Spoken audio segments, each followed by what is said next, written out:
ആരെങ്കിലും ഉത്തരം പറഞ്ഞ ഇല്ല. സാധനമായിട്ടല്ലേ ഉണ്ടല്ല. എന്തിനാ അതുകൊണ്ട് നടക്കുന്നത്?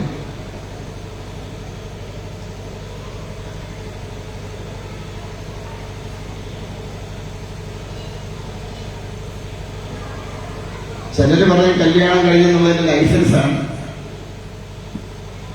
ചിലര് പറയുന്നത് സ്വാമി അറിവില്ലാത്ത കാലത്ത് വീണുപോയ ഒരു കുരുക്കാണ്, ഊരിക്കളയാൻ വയ്യാത്ത കൊണ്ട് കൊണ്ടങ്ങ് നടക്കുകയാണ്, ഇനിയിപ്പോ എന്തോ ചെയ്യാന് എന്നൊക്കെയാണ് ഓരോരുത്തരും പറയുന്നത്. താലി ഇവിടെ എന്റെ പെണ്ണത് വെല്ലുവിളി തെറിഞ്ഞാണ് കാര്യം പറയുമ്പോൾ അവിടുന്ന് ചെറിയടിച്ചു പഠിക്കുവാൻ എന്റെ കൂടെ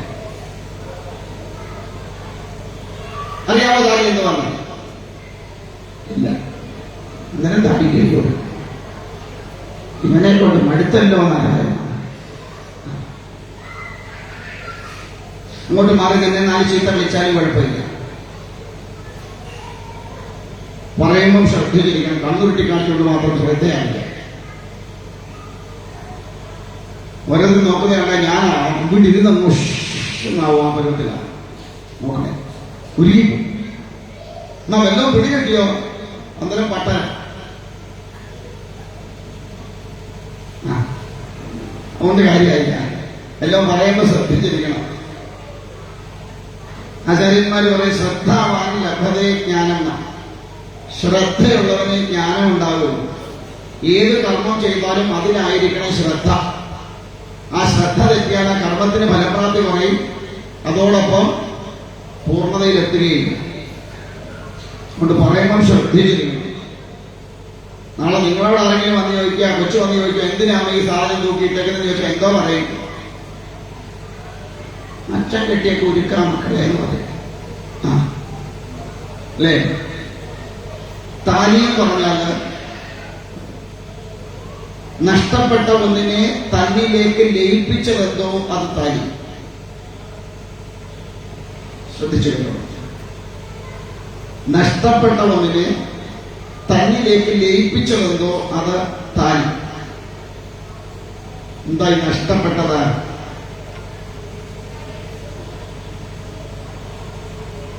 ഒരു പുരുഷന്റെയും സ്ത്രീയുടെയും വിവാഹ ജീവിതം 7 ജന്മവുമായി ബന്ധപ്പെട്ട് കിടക്കുന്നു എന്നാണ് സങ്കല്പം. ഓരോ ജന്മത്തിലും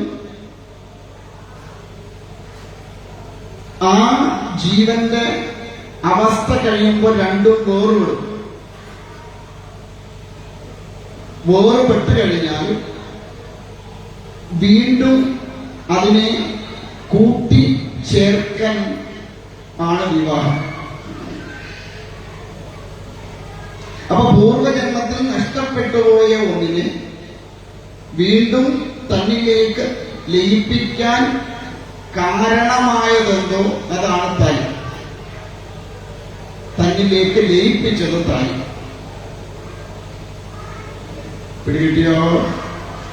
മനസ്സിലായോ? അതെവിടെ കിടക്കണം?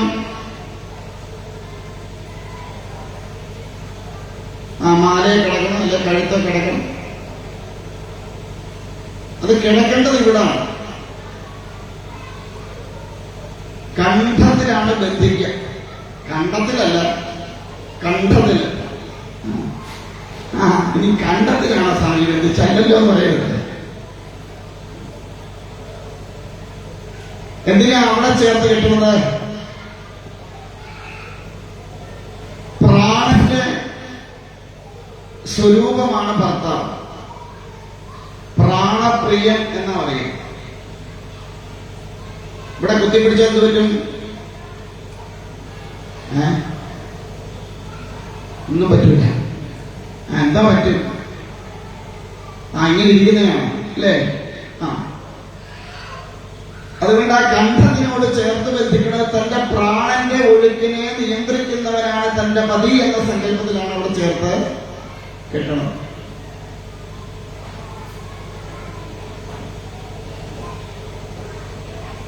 അപ്പൊ കെട്ടുമ്പോ എന്തിനാ താലി കോർക്കുക? ചരടില്. എത്ര മുഴം ചരടെടുക്കും?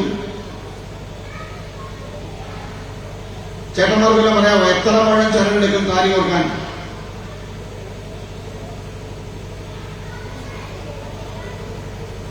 ഇത് തന്ന സാമാനം വെച്ചു എന്നുള്ളതല്ല നമുക്കൊരു പിടുത്തമില്ല. അല്ലേ? ഇപ്പൊ പിന്നെ വിറക്കത്തില്ല, കാരണം കൂട്ടുകാരെ സൽക്കരിച്ച് കഴിയുമ്പോ വിറവലങ്ങ് മാറും. ഇപ്പൊ വിറയൊന്നുമില്ല. 7 മുഴം എടുക്കും.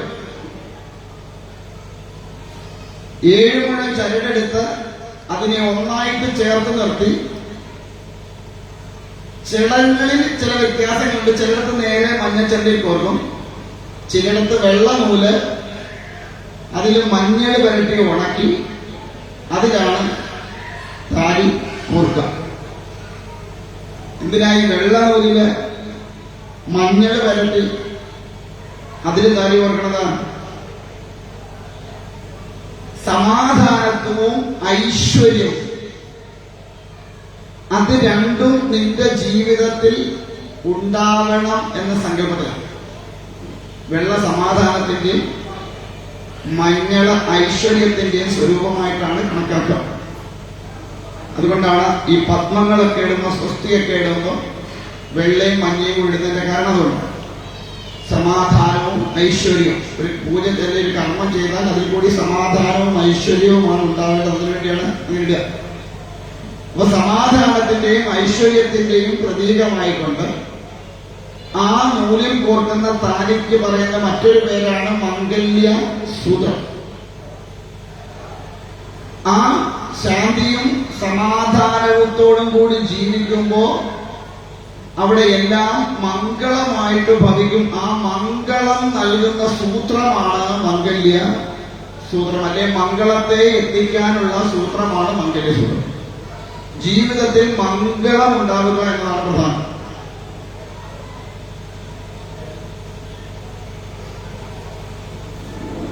കോട്ടയത്തെ മംഗളമല്ല ഇല്ലേ? പണ്ട് ഇവിടെ വായിച്ചതല്ലേ മംഗളം, മനോരമയൊക്കെ വായിച്ചതല്ലേ? അതിന്റെ കാര്യമല്ല.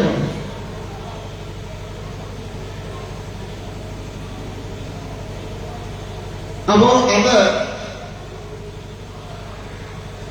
എന്താ താലിയുടെ ആകൃതി? എന്തോ പോലെ ഇരിക്കും. 2-3 വിഭാഗ ഇതിലുണ്ട്, വ്യത്യസ്തതയുണ്ട്. എന്നാലും ഒരു നോർമൽ ഇതിൽ എന്തിന്റെ ആകൃതിയാണ്? ആലികയുടെ ആകൃതിയാണ്. താലിക്ക് 2 ഭാഗമുണ്ട്.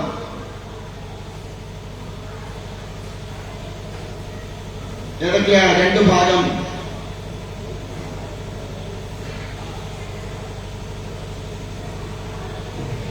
ഒന്നാളോ ഒന്ന് പോകും. 2 ഭാഗം. ഒന്ന് കമത്തി വെക്കുമ്പോ പുറം, മലർത്തി വെക്കുമ്പോ. ഒന്ന് ചരട് കോർക്കുന്ന ഭാഗവും ഒന്ന് ആ ചരട് കോർക്കുന്നതിനോട് ചേർന്ന് നിൽക്കുന്ന ഭാഗം. ചരട് കോർക്കുന്നതിന് ഇവിടെ എന്താ പറയുക? കുഴ എന്താണോ പറയണേ? ആണോ? ആ കുഴ ശിവനും അതിന്റെ താഴോട്ടുള്ള ഭാഗം ശക്തിയും.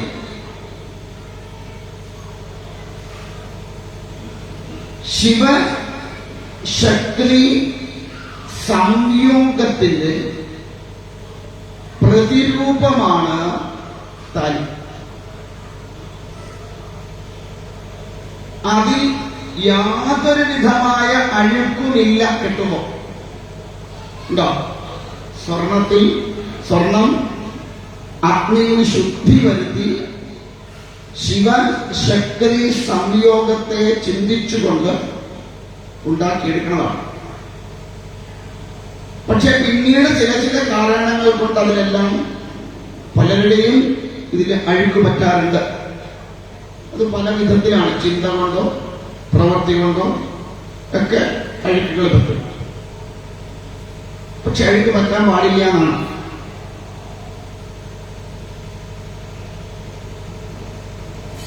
പുരുഷൻ പ്രപഞ്ച യോനിയിലേക്ക് ഇറങ്ങി നിന്നുകൊണ്ട് പ്രപഞ്ചത്തെ നിലനിർത്താനുള്ള ശക്തിയെ ആർജിക്കലാണ് വിവാഹം. അതിനാണ് താലി കെട്ടണത്. ഞാൻ പറയണത് കേട്ടിട്ടുണ്ടാവും, മനസ്സിലാവണല്ലോ. ഉണ്ടോ? അതുകൊണ്ട് 7 ജന്മവുമായി ബന്ധപ്പെട്ട് കിടക്കുന്ന ആ താലി നൂലിൽ നിന്നെടുക്കുന്നത് 7-ാം ദിവസമേ ആകാവൂ. അപ്പൊ വരുമ്പോഴേ അറുത്ത് മറ്റേ കോർത്ത് ഒറ്റപ്പോക്കാം.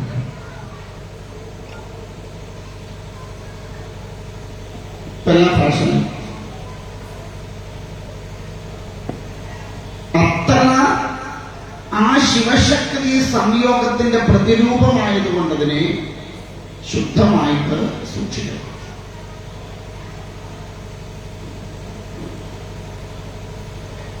അത് കഴിയുമ്പോ ഒരു വിവാഹത്തിന്റെ ചടങ്ങാണ് ഈ പണി. അത് കഴിയുമ്പോ അടുത്ത ചടങ്ങാണ് പുടവ കൊടുക്കുക എന്നത്. അല്ലേ? വലതുവശത്തിരുന്ന് മംഗല്യ സൂത്രം കഴുത്തിലേക്ക് അവിടെ നിന്ന് എഴുന്നേറ്റ് വന്ന് ഭർതൃപാദം വണങ്ങി പുടവ സ്വീകരിച്ചുകൊണ്ട് ഭർത്താവിന്റെ ഇടത്ത് വശത്ത് വന്നിരിക്കണം. താലി കെട്ടുന്നതിന് മുമ്പ് പെണ്ണിനെ ഇടതുവശത്ത് കൊണ്ടിരുത്തരുത്. ആധികാരികമായി ഒരു പുരുഷന്റെ ഇടതുവശത്തിരിക്കാൻ യോഗ്യതയുള്ള പെണ്ണ് അവന്റെ ഭാര്യയാണ്. അമ്മ, മക്കൾ, സഹോദരി, സഹോദര ഭാര്യ ഇവരെല്ലാം ഒരു പുരുഷന്റെ വലതുവശത്തേ ഇരിക്കാവൂ. ഒരു പുരുഷന്റെ ഇടതുവശത്തിരിക്കാൻ പരമമായി യോഗ്യതയുള്ളത് അവന്റെ ഭാര്യയ്ക്ക് മാത്രമാണ്, അല്ലെ ധർമ്മ പത്നിക്ക് മാത്രമാണ്.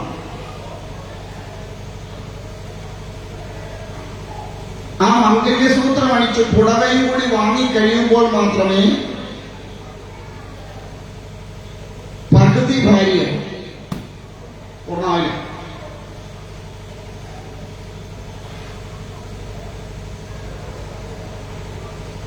ഇപ്പൊ പുതിയൊരു ഫാഷൻ ഉണ്ട്. അവിടെ വെച്ച് സിന്ദൂരം എടുത്തിട്ട് അങ്ങോട്ട് പൂശും. ആരാ പൂശുന്നത്?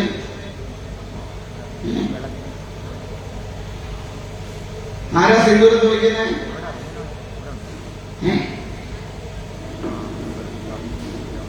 അമ്മാവനോ? കല്യാണ ചെറുക്കൻ അല്ലേ?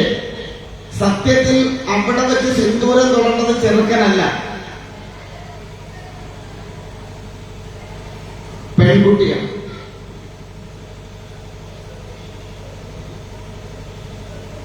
എന്തിനായി സിന്ദൂരം തൊടുന്നത്? സീമന്തരേഖയിൽ സിന്ദൂരം എന്തിനാ തൊടുന്നത്? മുമ്പേ ഓരോരുത്തരൊന്ന് വെച്ച് കഴിച്ചില്ലേ? ഇല്ലേ? എന്തിനാ? സീമന്തരേഖ എവിടുന്ന് എവിടെ വരെയാ?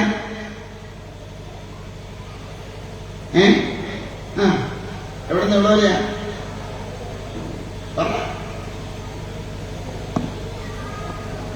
എവിടുന്ന് എവിടെ വരെയുണ്ട് സീമന്തരേഖ? എവിടുന്ന്? എന്നാ അല്ല, അതാ ചോദിച്ചത്. എവിടുന്ന് ആദ്യം ചോദിച്ചത്? സീമന്തരേഖ തുടങ്ങുന്നത് ആജ്ഞാചക്രത്തിൽ നിന്നാണ്.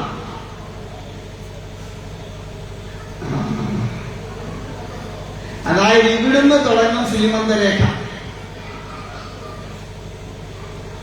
അതുകൊണ്ടാണ് കുങ്കുമം എടുക്കുമ്പോ ആദ്യം എവിടെ തൊടും? ഇവിടെ തൊടും. പിന്നെ വലിച്ചു നീട്ടാൻ വയ്യാത്തോണ്ടാ ബാക്കി എവിടെ തുടങ്ങുന്നേ? ഇവിടും തുടങ്ങുന്നത്. ഇവിടെ തുടങ്ങിയ എവിടെ വരെ ഉണ്ട്? എവിടെ വരെ? ഇവിടെ പുറകെ വരെയോ? ആ ഉച്ചിയുടെ ഭാഗം വരെ ബ്രഹ്മരന്ധ്രം വരെയാണ് ശ്രീമന്തരേഖയുടെ നീളം. അതെന്താ ഇവിടെ നിന്ന് ഇവിടെ വരെ? എന്ത് സങ്കല്പിച്ചായി ശ്രീമന്തരേഖ സിന്ധൂരം തുറന്നേ?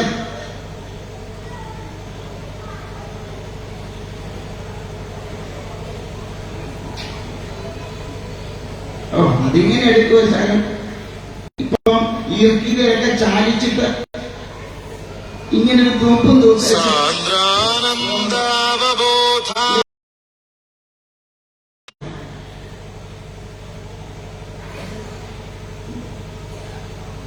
അതുകൊണ്ട് ഞങ്ങൾക്ക് പറ്റുന്ന അബദ്ധം പാർവതികളിൽ പുലിസമരൊക്കെ വരുമ്പോ ഞാൻ പറഞ്ഞോണ്ട് അറിഞ്ഞെടുത്തു അത് ഒറ്റ കൊച്ചാണ്. അപ്പോഴാ പറഞ്ഞ അയ്യോ സ്വാമി കഴിക്കുന്ന ഒരു കൊച്ചുമായിരുന്നു. വിവാഹം കഴിഞ്ഞാൽ ശ്രീമന്തരേഖയിൽ സിന്ദൂരം തൊടണം. അതെങ്ങനെ തൊടണം? ഒരു മനുഷ്യന്റെ ദൃഷ്ടി പതിഞ്ഞാൽ എവിടെ വെച്ച് വെച്ചാൽ ഒരു മനുഷ്യന്റെ ദൃഷ്ടി പതിയുന്നിടത്ത് എത്തുമ്പോ അവന് മനസ്സിലാവണം ആ സ്ത്രീ വിവാഹിതയാണെന്ന്. ആ രീതിയിൽ വ്യക്തമായി കാണുന്ന രീതിയിൽ വേണം ശ്രീമന്തരേഖയിൽ സിന്ദൂരം തൊടാൻ.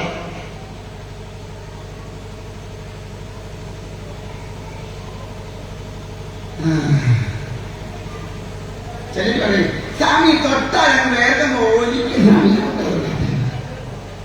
അതിനിപ്പോ ഒട്ടിപ്പോയാ അതാകുമ്പോ അലമാരിയെന്ന് വരച്ച് ഇങ്ങോട്ട് വെക്കാം, പേഴ്സിനെ കണ്ണാടിയെന്ന് വരച്ച് അങ്ങോട്ട് വെക്കാം, തിരിച്ചു വരച്ച് അങ്ങോട്ട് വെക്കാം.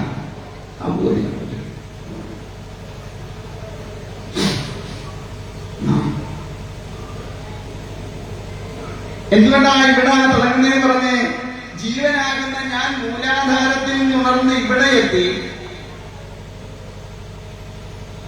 ബ്രഹ്മലോകം കടന്ന് വൈകുണ്ഠം കടന്ന് എത്തുന്ന ഞാൻ 6ാം തലം കഴിഞ്ഞ് 7ാം തലമാകുന്ന കൈലാസത്തിലിരിക്കുന്ന എന്റെ പതിയായ ശിവനുമായി സംയോഗം കൂടുന്നു എന്ന സങ്കല്പത്തിലാണ്. പതി മുമ്പേ നമ്മൾ പറഞ്ഞു ഭർത്താവ് ആരുടെ പ്രതിരൂപമാണ്? കാലകേയം, ആ മഹാദേവന്റെ പ്രതിരൂപമാണ്. അതുകൊണ്ട് ജീവനാകുന്ന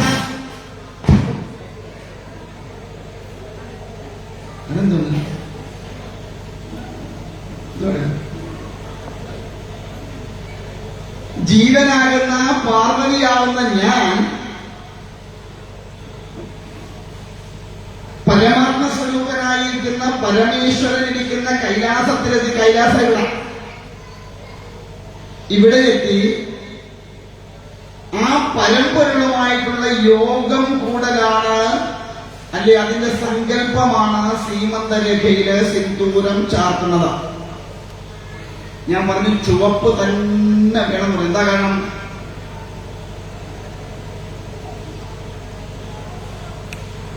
ഇതിനാ പറഞ്ഞു രജോ ഗുണപ്രധാനമാണ് ചുവപ്പ്.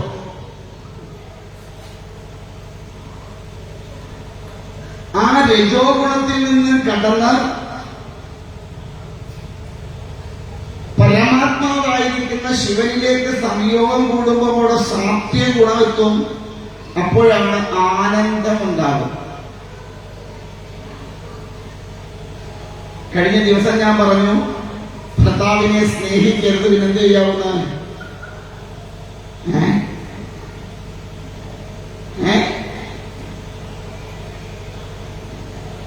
പ്രേമിക്കുകയേ ആകാവുന്ന. ഇപ്പൊ എന്തുകൊണ്ടാണ് അങ്ങനെ പറഞ്ഞതെന്ന് മനസ്സിലായോ? പ്രേമത്തിൽ കൂടി കടന്നു പോകുമ്പോൾ മാത്രമേ ആനന്ദം അനുഭവിക്കാൻ പറ്റൂ. അതുകൊണ്ട്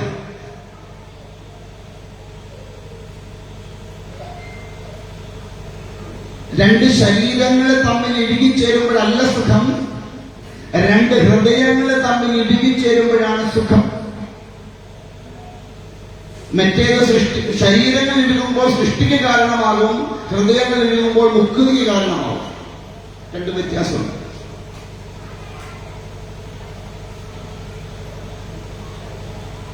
പിടികിട്ടിയോ? അതുകൊണ്ടാണ് ആ പുടവ വാങ്ങിക്കൊണ്ട് വന്ന് അവിടെ ഇരുന്ന് കഴിയുമ്പോ പെൺകുട്ടിയുടെ അച്ഛൻ കൈ പിടിച്ച് ചെറുക്കന്റെ കയ്യിലോട്ട് കൊടുക്കും. പണ്ട് എന്ത് പറഞ്ഞിട്ടാ?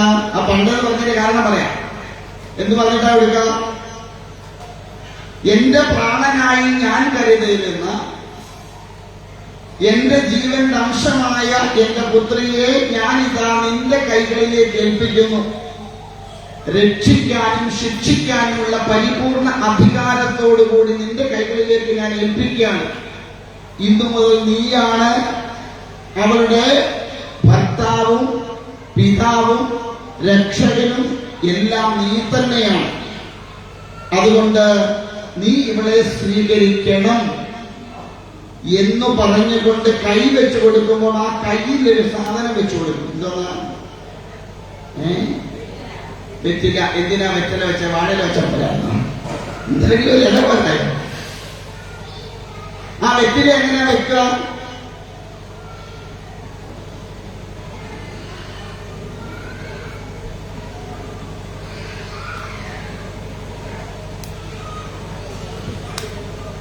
വെച്ചു കൊടുത്തവർക്കാണെങ്കിലും അറിയാവോ എങ്ങനെ വെറ്റില വെക്കുന്നതെന്ന്?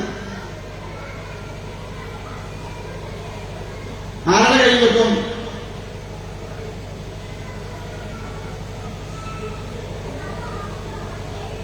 ആരുടെ കയ്യിലെ വെക്കാൻ പറ്റില്ല? ചെറുക്കൻ്റെയാണോ വലിയാണോ? ചെറുക്കൻ്റെ കയ്യിൽ. എങ്ങനെ വയ്ക്കും? കമഴ്ത്തി വെക്കും.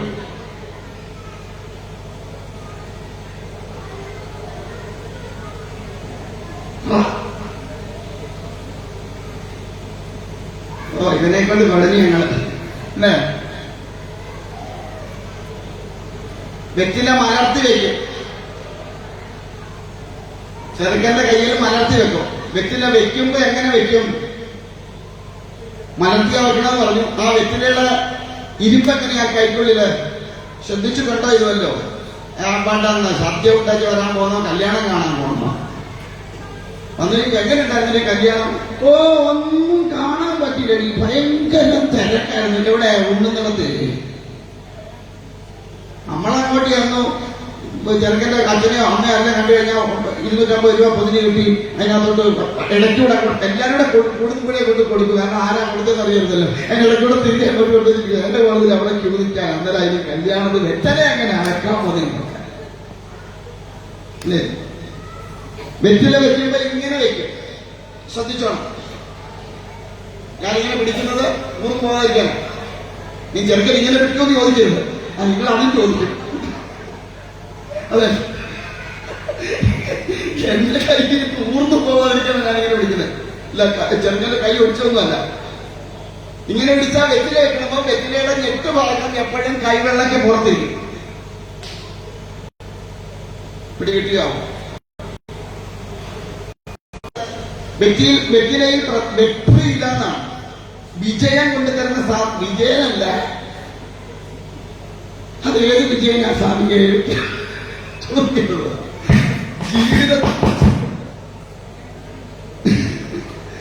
ജീവിതത്തില് വെற்றி അല്ലെങ്കിൽ വിജയം കൊണ്ടുതരുന്ന സാധനമാണ് വെറ്റില എന്നാണ്.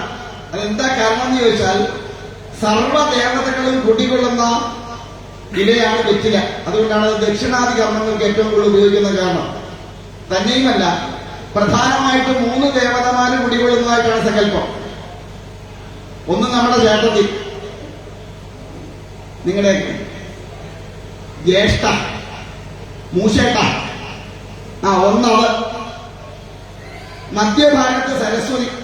മൂശേട്ട കുടികൊള്ളുന്നത് ഇവിടെയാ, നെറ്റിന്റെ ഭാഗത്ത്. നടുക്ക് സരസ്വതി, അഗ്രഭാഗത്ത് ലക്ഷ്മി. കൈപിടിച്ചു കൊടുക്കുമ്പോൾ വെറ്റിലയുടെ ഞെട്ട് ഭാഗം പുറത്തു വെക്കാൻ കാരണം ഇവള് നിന്റെ ജീവിതത്തിൽ ഒരിക്കലും എന്താവില്ല, മൂശേട്ടയാവില്ല. സരസ്വതിയായും ലക്ഷ്മിയായിട്ടും ആയുസ്സുള്ളിടത്തോളം കാലം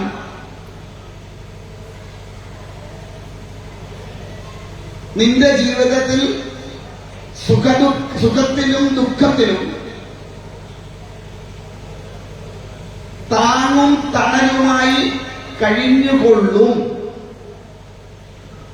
എന്ന് അച്ഛൻ വാഗ്ദാനം കൊടുത്താണ് കൈ പിടിച്ചങ്ങോട്ട് കൊടുക്കുന്നത്.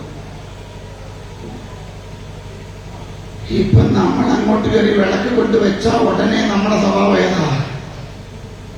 സരസ്വതി ലക്ഷ്മിയൊക്കെ പുറത്തിരിക്കും, പുറത്ത് വെച്ച കക്ഷി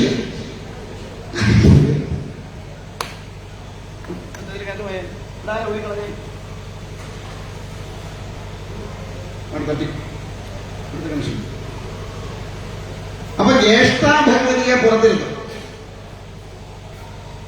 ഇനി അതും കഴിഞ്ഞ് വരന്റെ ഗൃഹത്തിലേക്ക് എത്തുമ്പോ അമ്മായിയമ്മ ഒരു വിളക്ക് തരും അല്ലേ?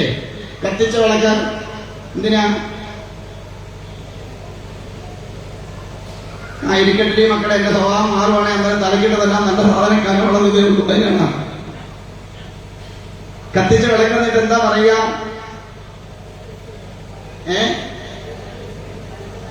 ഏത് കാല് വെച്ച് കയറി വരാൻ പറയും?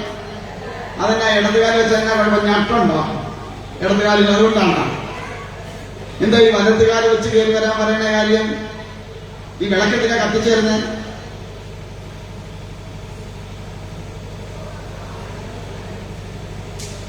നിന്റെ വലത്ത് നിൽക്കുന്ന ആരാ?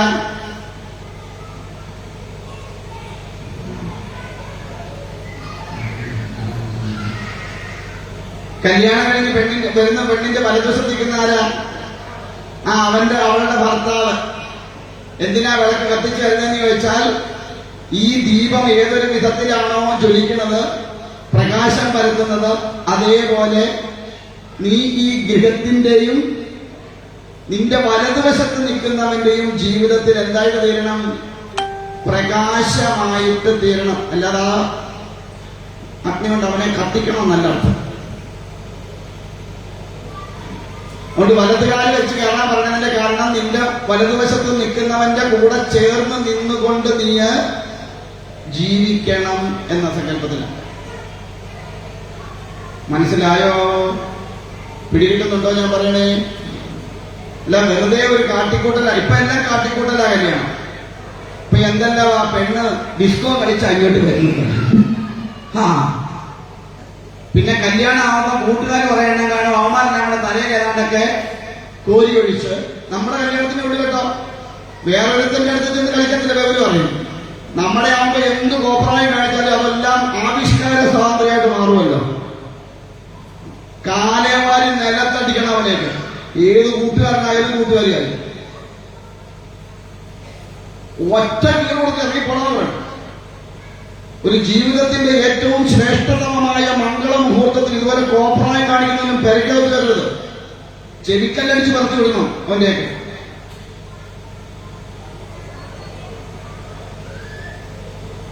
എന്തെല്ലാം കോപ്രായങ്ങളാ! സ്പ്രേ എന്തോന്ന് പതയെല്ലാം കൂടെ കൊണ്ട് തലയെ പെണ്ണിന്റെ ചെറുക്കനെ തലയിലൊഴിക്കുക, ഐസ്ക്രീം കൊണ്ടുവന്നിട്ട് അവരുടെ മോന്തയ്ക്ക് ഒപ്പിക്കുക. അപ്പൊ അവന്റെ മോന്തയ്ക്ക് കൊടുക്കണം അതുപോലെ ഒരു ഒപ്പം. പിന്നെ ജീവിതത്തിൽ എങ്ങും പോയി അവൻ ഒപ്പിക്കാൻ നിൽക്കുന്നില്ല. നമ്മുടെ നാട്ടെ ഉള്ളു ഈ കോപ്രായം മുഴുവൻ കാണിക്കുന്നത്. കാശ് കൂടുന്നതനുസരിച്ച് കോപ്രായം കാട്ടൽ കൂടുക. എന്തെല്ലാം കോപ്രായങ്ങളാ കാണിക്കുന്നത്! പെണ്ണ് ഡാൻസായി, ചെറുക്കൻ ഡാൻസായി, രണ്ടുപേരും കൂടെ ഡാൻസായി, നാട്ടുകാരൻ മുഴുവൻ അതിനേക്കാൾ വലിയ ഡാൻസായി.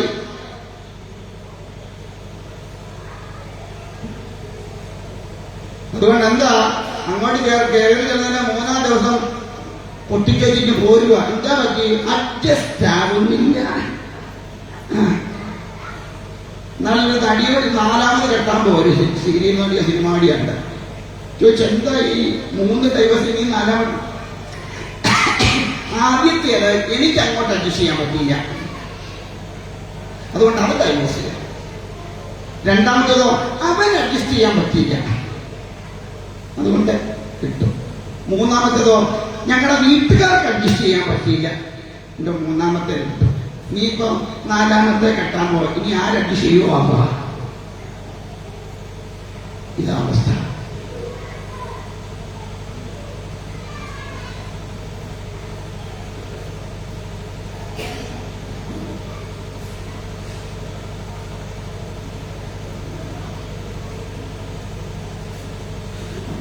ഏറ്റവും ജീവിതത്തിലെ ഏറ്റവും മംഗളകരമായിരിക്കുന്ന ഒരു അവസ്ഥയാണ് വിവാഹം എന്ന് പറയുന്നത്. വെറുതെ കോപ്രായം കാട്ടിക്കൂട്ടാനുള്ളതല്ല. അങ്ങനെ ആ സങ്കല്പശുദ്ധിയോടുകൂടി കയറി ചെല്ലുമ്പോഴാണ് ജീവിതത്തിന് ആനന്ദമുണ്ടാകുക, സുഖമുണ്ടാകുക, ഐക്യമുണ്ടാകുക.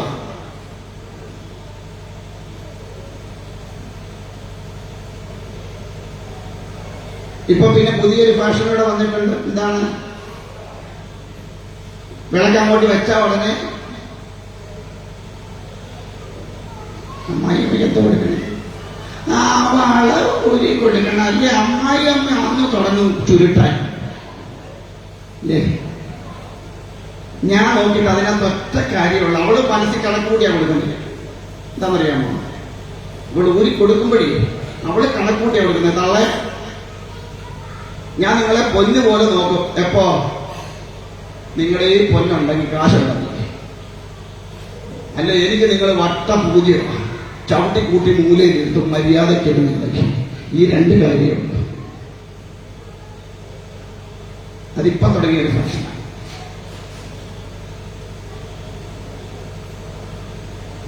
അന്നൊരു രാത്രി കഴിഞ്ഞ് പിറ്റേ ദിവസം രാവിലെ സ്നാനം കഴിഞ്ഞ് വരുന്ന പെണ്ണിന്റെ സീമന്ത രേഖയിലേക്ക് സിന്ദൂരം ചേർത്ത് കൊടുക്കണം പുരുഷൻ.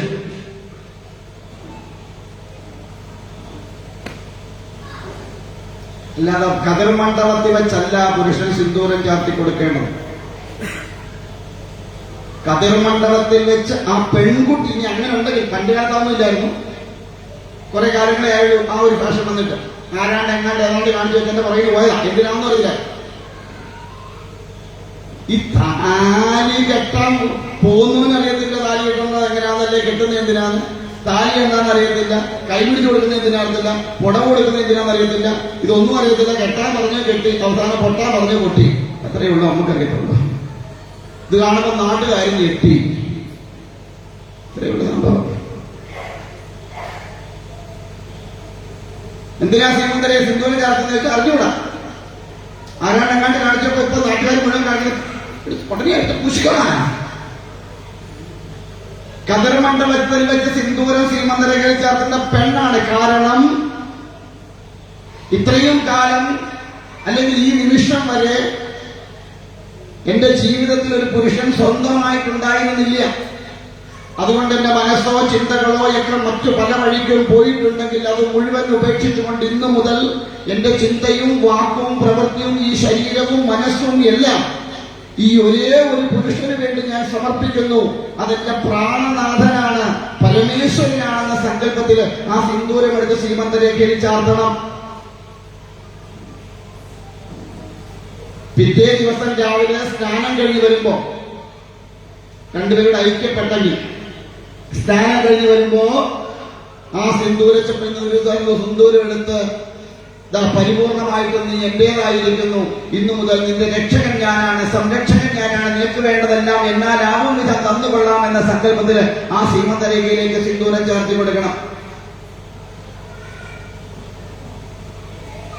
അപ്പോഴാണ് പൂർണ്ണമായി ഭാര്യ ഭർത്താവ് എന്ന ബന്ധം ഊട്ടി ഉറപ്പിക്കപ്പെടുന്നത്. ഇത് ഇവിടെ വെച്ച് ചെറുക്കം മാറി പൂശുന്നതുകൊണ്ടാ രാത്രി പാലെടുക്കാൻ പോയി കഴിഞ്ഞാൽ പിന്നെ വല്ലാത്തത്. ആ പശുവിനെ കറന്ന് കിട്ടാത്തതുകൊണ്ടാണോ എന്താന്ന് അറിഞ്ഞുകൂടാ, പാലെടുക്കാൻ പോയ പോക്ക പിന്നെ വന്നിട്ടേ ഇല്ല.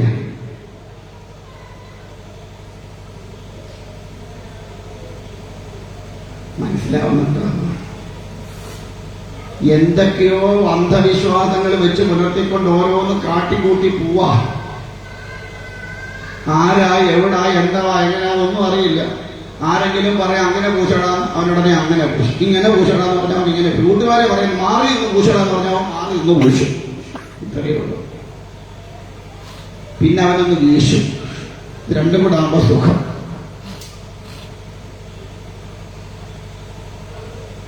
ഇനിയും അങ്ങനെ ജീവിതത്തിലേക്ക് കടന്ന സന്തതികളൊക്കെയായി മുൻപോട്ട് പോയി കഴിയുമ്പോ സാധാരണ സ്ത്രീകൾ പ്രാർത്ഥിക്കുന്ന ഒരു പ്രാർത്ഥനയാണ്, ഭഗവാനെ ഞാൻ ജീവിച്ചിരിക്കുമ്പോ അങ്ങേരെ അങ്ങ്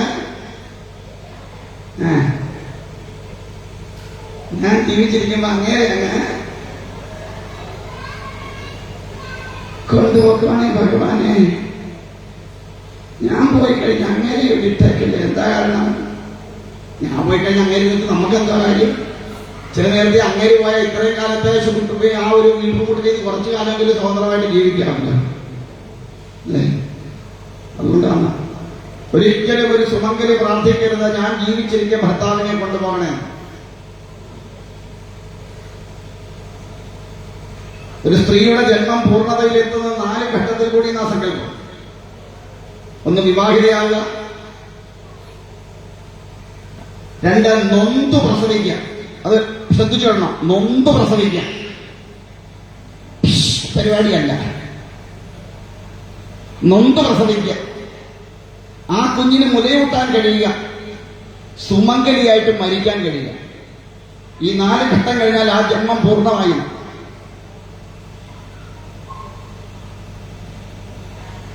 എല്ലാവർക്കും കിട്ടത്തില്ല. അത്രമാത്രം പൂർവ്വജന്മത്തിൽ സുഹൃതം ചെയ്തവർക്ക് മാത്രമേ അങ്ങനെ ഒരു അനുഗ്രഹം കിട്ടത്തുള്ളൂ. അങ്ങനെ സുമംഗലിയായിട്ട് മരിക്കുമ്പോ ആ താലിയും എടുത്ത് ആദ്യം തന്ന പുടവയും എടുത്ത് പുതച്ചുകൊണ്ട് വേണം അങ്ങോട്ട് പോകാൻ. അങ്ങോട്ട് പോകാൻ, ആ പട്ടടയിലേക്ക് പോവാൻ. നീ അതല്ല വൈധവ്യം വന്നു എന്ന് വെച്ചിട്ടാ. അങ്ങനെ വന്നാൽ എന്ത് ചെയ്യും? ആ താലി അപ്പോഴേ പുരുഷന്റെ ചിതയിൽ വെക്കാം. സ്വാമി 72 ആ വില, ഏത് 2 ആയാലും പിന്നെ ആ താലി സൂക്ഷിക്കാൻ അവകാശം ആർക്കില്ല? ആ സ്ത്രീക്കില്ല. അയ്യോ സ്വാമി, അപ്പൊ പിന്നെ ഞങ്ങളെന്തോ ചെയ്യും? പോകുമ്പോ ഒറ്റയ്ക്കാണ് പോകണമെന്നേരം മന്ത്രകോടി പുതച്ചുകൊണ്ട് പോകണം. അത് വെട്ടി കൊച്ചുമക്കൾക്ക് പാവാടയും ബ്ലൗസും തയ്ച്ചു കൊടുക്കരുത്, സൂക്ഷിച്ചു വെച്ചേക്കണം. ഇപ്പൊ പലരും കൊച്ചുമക്കൾ ഉണ്ടാക്കി, മക്കളെ താണ്ടി അന്ന് അപ്പൂപ്പൻ തന്നാടി, വേണമെങ്കിൽ അത് വെട്ടി പാടാവാട എന്ന് തയ്ച്ചോളാൻ പറയും. പാടാവാട തയ്ക്കാനാണ് നല്ലത്. ഒരു കേടും കൂടാതെ സൂക്ഷിച്ചു വെക്കണം. താൻ പോകുമ്പോൾ തനിക്ക് അവകാശത്തിൽ കൊണ്ടുപോകാനുള്ളത് അത് മാത്രമേ ഉള്ളൂ. ഭർത്താവ് ആദ്യമേ പോയാൽ ആ മംഗല്യ സൂത്രം, തന്റെ മംഗളം മുഴുവൻ അവിടെ തീർന്നു. അത് പിന്നെ തനിക്ക് ധരിക്കാൻ അവകാശമില്ല. അമ്പലത്തിന്റെ കാണിക്കവഞ്ചിയിൽ ഇടാനുള്ള നല്ലത്. അഗ്നിസാക്ഷിയായി കണ്ടത്തിൽ ബന്ധിച്ചത്, അഗ്നിസാക്ഷിയായി കണ്ടത്തിൽ ബന്ധിച്ചവൻ ആരാ പോകുമ്പോ അത് അവനോട് ചേർത്ത് വിടണം. പിന്നെ താൻ പോകുമ്പോ ആ പുടവ പുതച്ചുകൊണ്ട് വേണം പോവാൻ.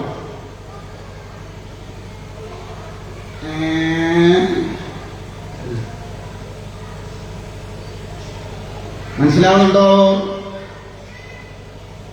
അല്ലാതെ വെറുതെ ഒരു 1/2 ഗ്രാമിന്റെ സ്വർണം തൂക്കിയിട്ടുകൊണ്ട് നടക്കുന്നതല്ല താലി.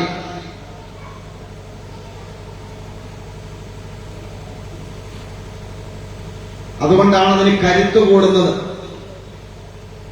ഇനി അത് കഴിയുമ്പോ ഒരു മോതിര വിട്ട് വരില്ലേ? ഏത് വരലേ ഇടുക? എന്താ ഈ മോതിര വരലേ ഇടുന്നത്? വേറെ ഒരു വരലേ ഇടാതെ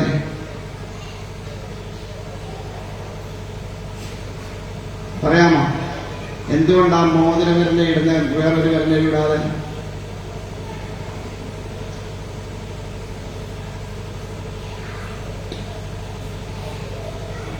ചില കലക്കറുള്ള അതിനകത്തേ ഉള്ളൂ. എന്താണ് കാണിച്ചുതരാം. ഇവിടെ നോക്കൂ, കൈ ഇങ്ങനെ പിടിച്ച് എല്ലാരും ഇങ്ങനെ കൈ പിടിക്കും. ഈ 2 വിരലും മടക്കുകയും നടുക്കത്തെ 2 വിരല്, നടുവിരൽ 2 മടക്കി ചേർത്ത് പിടിച്ച്, എന്നിട്ട് ബാക്കിയുള്ള വിരൽ ചേർത്ത് വെച്ചോ. തള്ളവിരൽ അകത്താൻ നോക്കിക്കേ. തള്ളവിരല് ഇങ്ങനെ ചേർത്ത് വെച്ചുകൊണ്ട് ആ തള്ളവിരൽ മാത്രം അകത്താം. അകലുവോ? അകലും അല്ലേ? അതാണ് മാതാപിതാക്കന്മാര്. കുറച്ച് കഴിയുമ്പോൾ നമ്മളെ വിട്ടങ്ങ് പോവും. ചൂണ്ടുവിരലകത്ത് നോക്കിയേ, അതാരാ? ബന്ധുക്കളാ. അവരും നമ്മളെ വിട്ട് പോവും. ചെറുവിരൽ ഇളക്കി നോക്കിയേ, അകലുവോ? അതാണ് സന്തതികള്. അത് വിട്ടുപോകും. ഇനി ആ ചെറുവിരൽ നടത്താൻ നോക്കിക്കേ. അങ്ങനെ തന്നെ വെച്ചോണ്ട് ആ ചെറുവരുടെ നടത്താൻ നോക്കി. അകലുവോ? അകലുവോ? അല്ല, ചെറുവരുടെ മോതിരമല്ല അകലുവോ? അകലുമ്പോ വേദനയുണ്ടോ? ഉണ്ടോ? ഇതാണ് ഭാര്യയും ഭർത്താവിനുള്ള ബന്ധം. രണ്ടും പരസ്പരം അകലുമ്പോ ഹൃദയത്തിൽ വിങ്ങലുണ്ടാവണം. അത്ര ദൃഢതരമായ ബന്ധമാണ് ഭാര്യയും ഭർത്താവും കൂടിയുള്ളത്.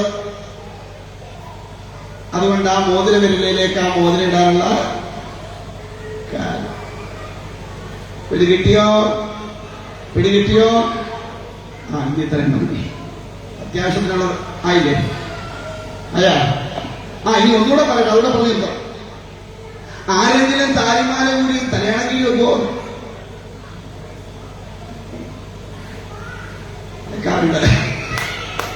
തലയാണക്കി വെക്കുന്നവരുണ്ട് ഇവിടെ. ഒരു കാരണവശാലും താലിമാല ഊരി തലയാണക്കിഴിലോ അലമാരിക്കകത്തോ ഒന്നും കൊണ്ടുവെക്കരുത്. താലി എപ്പോഴേ ഊരാവൂ? അത് കെട്ടിയവൻ ജീവിതത്തിൽ നിന്ന് പോകുമ്പോ മാത്രം. അപ്പൊ ചോദിക്കും, സ്വാമി പൈസയ്ക്ക് കുറെ അത്യാവശ്യം വന്നു, എല്ലാം കൂടെ എടുത്തുകൊണ്ട് വെക്കുക, ഇനി താലിമാലയും കൂടെ വെച്ചാലേ പറ്റുള്ളൂ. ഇപ്പൊ എന്തോ ഈ താലി ഉൾപ്പെടെ വെക്കുക. താലി ഒരു കാരണവശാലും താലി ഉൾപ്പെടെ കൊണ്ട് പണയം വെക്കരുത്. താലി എടുത്താൽ അപ്പം തന്നെ ചരടിൽ കോർത്ത് കഴുത്തിൽ ബന്ധിച്ചോണം. ഒരിക്കലും താലി കണ്ടത്തിൽ നിന്ന് പൂർണ്ണമായിട്ടും മാറാൻ പാടില്ല, കെട്ടിയവൻ പോകുന്നത് പോലെ. കൊണ്ടിനെയെങ്കിലും ഭർത്താവിനെ ശ്വാസം മുട്ടിക്കരുത്. തലയാണിക്കഴി വെക്കുന്തോറും ഭർത്താവിന് ഹാർട്ടിന് കംപ്ലൈന്റ് ഉണ്ടായിക്കൊണ്ടിരിക്കും. ശ്വാസകോശം താലിമാലയ്ക്ക് നീളം കൂടുന്തോറും ഭർത്താവിന്റെ ആരോഗ്യത്തിന് ക്ഷയിച്ചുകൊണ്ടിരിക്കും എന്നാണ് പറയുന്നത്. ഇപ്പൊ ചില ഭാര്യമാര് പോയ ഭർത്താവ് കിടന്നാണ് നാട്ടം കാണണം നാരായണസ്വാമി. കാശ് കൂടുന്തോറും നീളം കൂട്ടാൻ പറ്റിയ ഒറ്റ മാലയേ ഉള്ളൂ. ഏത് മാലയാ? താലിമാല. ഭാര്യ പോകും, ഭർത്താവ് തന്നെ ഇങ്ങനെ കിടന്നാണ്.